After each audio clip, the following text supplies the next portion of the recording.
ស្ដីអ្នកទាំងអស់គ្នានៅវីដេអូមុនខ្ញុំធ្លាប់និយាយថាខ្ញុំចង់ថត snow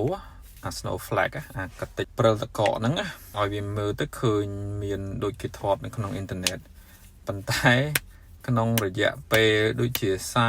43ឆ្នាំនៅ Vancouver ហ្នឹងគឺជាឆ្នាំដំបូងហើយដែលអត់ធ្លាក់ snow so ខ្ញុំអត់ដឹងថាមកពីយ៉ាងម៉េចទេឬក៏មកពីខ្ញុំដែលគិតថាមកកាណាដាហ្នឹងឲ្យបានឃើញ snow ធ្លាក់ហ្នឹងគេទី1ទី2គិតថាចង់ថតរូបអា snow flag ហ្នឹងប៉ុន្តែទៅជាអត់បានថតអីទាំងអស់ហើយក្នុងរយៈពេលបើមិន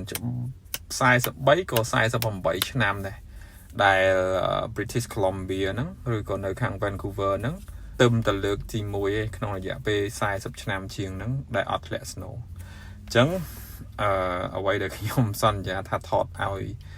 អ្នកទាំងអស់គ្នាមើលហ្នឹងអត់បានថតទេដោយសារតែអត់មាន snow ហើយក៏អត់បានឡើងទៅភ្នំតកកទៀតដែរអញ្ចឹងចាំមានអីថ្មីចាំខ្ញុំអាប់ដេតតទៅទៀតអរគុណសម្រាប់អ្នកដែល follow TikTok ខ្ញុំហើយនិង Facebook page អញ្ចឹងជួបគ្នានៅវីដេអូក្រោយ